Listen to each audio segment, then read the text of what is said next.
आके आमदन फलक मिराज हो, अंबिया हो औलिया मुहताज हो, शुदू जूदश रहमतल लिल आलमीन, मस्जिदे हो शुद हमारो ये ज़मीन। अल्हम्दुलिल्लाह। सुब्हानल्लज़ी अस्रा बिअब्दिही लैलन मिनल मस्जिदिल हराम मिनल मस्जिदिल अक़सा। মেরাজের কাহিনী, মেরাজের ঘটনা আল্লাহ পাক রব্বুল আলামিন একটা সূরা অবতীর্ণ করে বিস্তারিত বর্ণনা করে দিয়েছেন কোরআন ও হাদিসের মাধ্যমে। আল্লাহ পাক রব্বুল আলামিন বলতেছেন আশ্চর্যের বিষয় সুবহানাল্লাহ। আমরা কোন আশ্চর্যের বিষয় যখন শুনি বা দেখি কি বলি?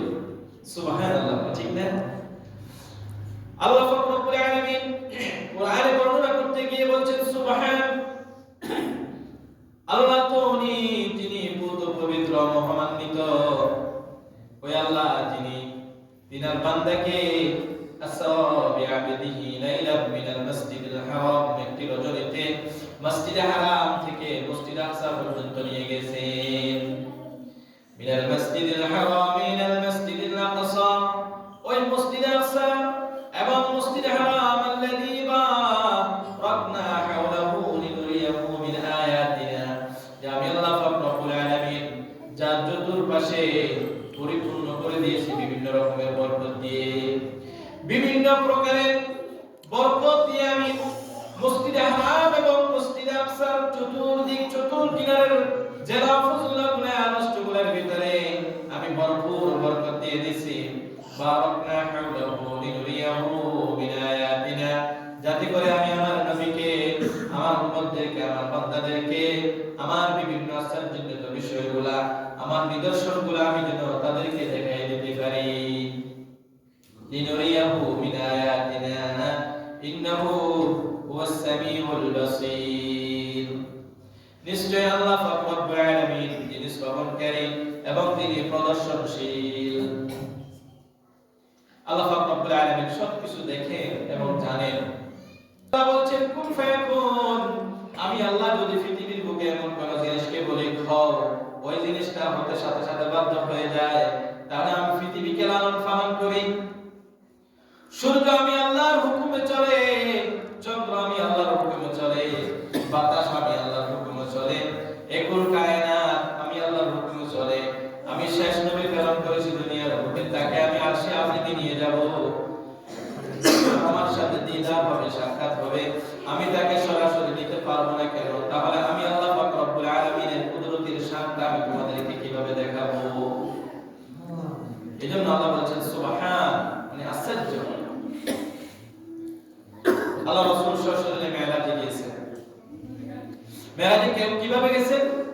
আল্লাহ রাসূল সাল্লাল্লাহু আলাইহি ওয়াসাল্লাম মসজিদে হারাম, সৌদি আরবে বাইতুল্লাহ যে ঘর আছে, ওখানে একটা জায়গা আছে বাইতুল্লাহ, পাশে যে একটা জায়গা আছে হাতিমে কাবা। কেউ বলতেছেন উম্মে হানির বলেছিলেন, কেউ কেউ বলতেছেন হাতিমে কাবার ভিতরে আল্লাহ রাসূল ছিলেন। যাই হোক, ওখানে হোক অথবা উম্মে হানির ঘরে হোক, ওইখান থেকে আল্লাহ রাসূল সাল্লাল্লাহু আলাইহি ওয়াসাল্লামের জন্য জিবরাইল আলাইহিস সালামকে প্রেরণ করেছেন, ফেরেশতা নিযুক্ত করে দিয়েছেন যাওয়ার জন্য। আল্লাহ রাসূল সাল্লাল্লাহু আলাইহি ওয়াসাল্লামকে যাওয়ার আগে সবকে সদর করেছেন। রাসূল সাল্লাল্লাহু আলাইহি ওয়াসাল্লামের সিনা মোবারককে ছিঁড়ে কলিজাগুলা বের করে জান্নাতি পানি দ্বারায় কলিজাগুলাকে জিবরাইল আলাইহিস সালাম দৌত করে আবার ভিতরে ফিটিং করে দিয়েছেন, যেটা ওফের হাসান। এরপরে ওখান থেকে বাইতুল মুকাদ্দাস ফিলিস্তিনে নিয়ে গেছেন। ফিলিস্তিনে নিয়ে যাওয়ার পরে ফিলিস্তিন থেকে ওই বাইতুল মুকাদ্দাস, যেখানে এখন যুদ্ধ চলতেছে, ইসরায়েল যেখানে যুদ্ধ করতেছে ফিলিস্তিনে, বাইতুল মুকাদ্দাসে নিয়ে গেছেন। বাইতুল মুকাদ্দাস থেকে রাসূল সাল্লাল্লাহু আলাইহি ওয়াসাল্লামকে আরশে আজিমে নিয়ে গেছেন। এখন রাসূল সাল্লাল্লাহু আলাইহি ওয়াসাল্লামকে যে বাইতুল্লাহ থেকে বাইতুল মুকাদ্দাস নিয়ে গেছেন, আল্লাহ পাক রব্বুল আলামিনের বিশেষ কুদরতে, যেটা মুরাদ হোক অথবা যেটাই হোক, আল্লাহর কুদরত, আল্লাহর কুদরতের উপর কোনো কারো মানুষের হাত নেই। আল্লাহ পাক রব্বুল আলামিনের কুদরতের উপরে, ক্ষমতার উপরে পৃথিবীর কোনো বৈজ্ঞানিকের হাত নাই, পৃথিবীর বিকল্প কোনো রকমের স্যাটেলাইটের উপর হাত নাই। আল্লাহ পাক রব্বুল আলামিন যতগুলো স্যাটেলাইট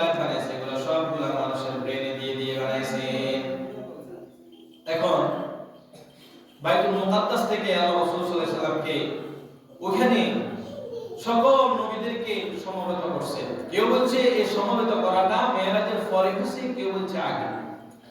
যাই হোক, আল্লাহর হুকুম ছিল সকল নবীদেরকে আল্লাহ পাক রব্বুল আলামিন ওখানে একত্রিত করে সমবেত করে আল্লাহ রাসূল সাল্লাল্লাহু আলাইহি সাল্লাম ওখানে ইমামতি করবেন। দুখুলুল মসজিদ 2 রাকাত নামাজ পড়বেন, যেটা অথবা ফজরের নামাজ হতে পারে। কেউ কেউ বলছেন ওই নামাজের ইমামতি করবেন আমাদের প্যারা নবী হযরত মুহাম্মদ মুস্তাফা সাল্লাল্লাহু আলাইহি ওয়াসাল্লাম। রাসূল সাল্লাল্লাহু আলাইহি ওয়াসাল্লাম তাহলে বাইতুল মুকাদ্দাসে নামাজ পড়ছেন, নামাজের ইমামতি করেছেন কে? আমাদের নবী হযরত মুহাম্মদ মুস্তাফা সাল্লাল্লাহু আলাইহি ওয়াসাল্লাম। ওখান থেকে প্রথম আসমান নিয়ে গেছেন জিবরাইল আলাইহিস সালাতু ওয়াস সালামের মাধ্যমে। এরপরে দ্বিতীয় আসমান, এরপরে তৃতীয় আসমান। কিতাবের মধ্যে লিখতেছেন জমিনের পৃথিবীর জমিন থেকে প্রথম আসমানের দূরত্ব হলো 500 বছরের রাস্তা। আমরা দেখি ওটা, আর যে আসমান আমরা দেখতেছি ওই আসমান যে সাদ আছে ওই সাদের দূরত্ব হলো 500 বছরের রাস্তা।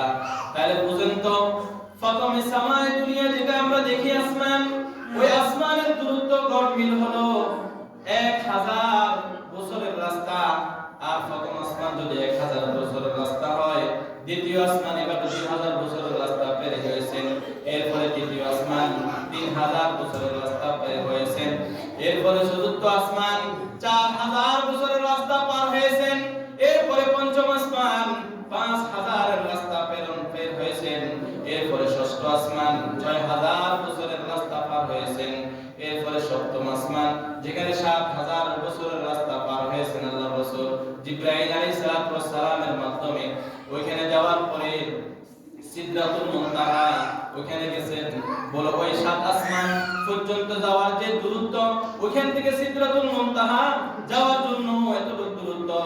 এরপরে সিদরাতুল মুনতাহা থেকে বাইতুল মামুর, বাইতুল মামুর থেকে আবার আরশে আজিম পর্যন্ত বলতেছেন সামায়ে দুনিয়া জমিন থেকে প্রথম আসমানের দূরত্ব যেমন 7 আসমানের দূরত্ব যেমন, ওই আরশে আজিমের দূরত্ব বাইতুল মামুর বা সিদরাতুল মুনতাহা থেকে আরশে আজিম পর্যন্ত এতটুকু দূরত্ব। তাহলে বুঝেন 14000 বছরের রাস্তা পার হয়ে আল্লাহ রাসূল সাল্লাল্লাহু আলাইহি ওয়াসাল্লামকে সশরীরে আল্লাহ পাক রব্বুল আলামিন মেরাজে নিয়ে গেছেন।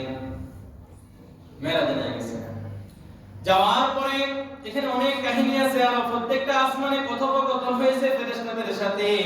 যখন আরশে আজিমে আল্লাহ পাক রব্বুল আলামিন নিয়ে গেছেন, এরপর ওইখান থেকে আরশে আজিমে যাওয়ার আগে আল্লাহ পাক রব্বুল আলামিন আমাদের প্রিয় হাবিবকে জান্নাত প্রদর্শন করাইছেন, জাহান্নাম প্রদর্শন করাইছেন।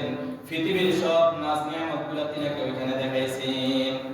জান্নাতের কতগুলো নাজ নিয়ামত সবগুলো দেখাইছেন। জাহান্নামের ভিতরে কতগুলো আযাব কিভাবে হয় সবগুলো দেখাইছেন। দেখানোর পরে আরশে আজিমে নিয়ে গেছেন। ওখানে আল্লাহর রাসূলের সাথে কথোপকথন হয়েছে।